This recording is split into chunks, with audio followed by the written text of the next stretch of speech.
بسم اللہ الرحمن الرحیم۔ السلام علیکم ویئرس، میں ہوں مسعود رزاق اور آپ میرا ساتھ دے رہے ہیں APT فورم پر۔ ویئرس، کبھی یہ خیال آیا کہ وقت کا بدترین ضیاع کس چیز میں ہے، اور وقت کے اس بدترین ضیاع کی وجہ سے کون سی ایسی بیماری جنم لیتی ہے جو ہماری دین اور دنیا دونوں کو کھا جاتی ہے؟ آج اسی کے اوپر ہماری بات رہے گی اور ہوپ سو کہ ٹل اینڈ تک آپ ہمارا ساتھ دیں گے۔ وقت کا بدترین ضیاع اسے دوسروں کے ساتھ موازنہ کر کے ضائع کرنا ہے، اور جب آپ کمپیریزن پہ جاتے ہیں، موازنے پہ جاتے ہیں، تو اس کے عوض جو بیماری جنم لیتی ہے اس کو حسد کہتے ہیں۔ اور حسد ایسی بیماری جو ہماری نیکیوں کو، جو ہماری اچھائیوں کو کھا جاتا ہے۔ ہوتا کیا ہے ریئل لائف میں؟ ہوتا کیا ہے؟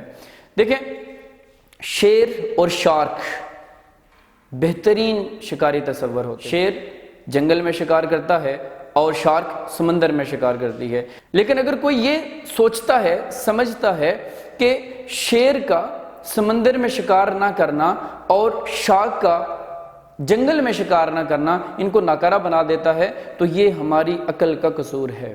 اگر ہم گلاب اور ٹماٹر کی خوشبو کا کمپیریزن کریں تو آبویس جو گلاب ہے اس کی خوشبو بڑی بھلی لگتی ہے ہمیں۔ اب اس خوشبو کی بنیاد پر ہم اس کو کھانے میں استعمال نہیں کر سکتے۔ ہر ایک کی اپنی ایک پلیس ہے، اپنی ایک جگہ ہے۔ کمپیریزن کبھی بھی نہ کریں، موازنہ کبھی بھی نہ کریں۔ ہر ایک کا ایک کام کرنے کا ایک دائرہ کار ہے، جو بھی اس دائرہ کار کے اندر رہتے ہوئے کام کرے گا کامیاب رہے گا۔ ہر ایک کی اپنی ایک طاقت ہے، اس طاقت کو تلاش کریں اور اس طاقت کے مطابق اپنی زندگی کو گزارنے کی کوشش کریں، کامیاب رہیں گے۔ کبھی بھی خود کو حقارت کی نگاہ سے نہ دیکھیں، اپنے لیے بدگمانی پیدا نہ کریں، ہمیشہ اپنے سے اچھی امیدیں وابستہ رکھیں، چونکہ ایک رنگین ٹوٹا ہوا قلم بھی کہیں نہ کہیں رنگ بھرنے کے قابل ضرور ہوتا ہے، کہیں نہ کہیں زندگی میں کسی نہ کسی کی زندگی میں رنگ ضرور بھر دیتا ہے۔ اور یاد رکھیں، اپنے اختتام سے پہلے خود کو بہتر کاموں کے استعمال میں لے آئیے، اور کبھی بھی دوسروں کے ساتھ موازنے میں نہ جائیں، کمپیریزن میں نہ جائیں۔ اب یہ جو مویشی ہیں، یہ گھاس پھوس کھا کر اپنی زندگی گزارتے ہیں اور موٹے تازے رہتے ہیں۔ اگر درندوں کو ہم یہ گھاس پھوس ڈال دیں تو مائٹ بھی ان کی اس سے ڈیتھ ہو جائے۔ اسی لیے کہتے ہیں کہ جو طریقہ، جو سلیقہ، جو کام کسی دوسرے کی کامیابی کی وجہ بنا ہے، آپ کے لیے شاید وہ سازگار ثابت نہ ہو۔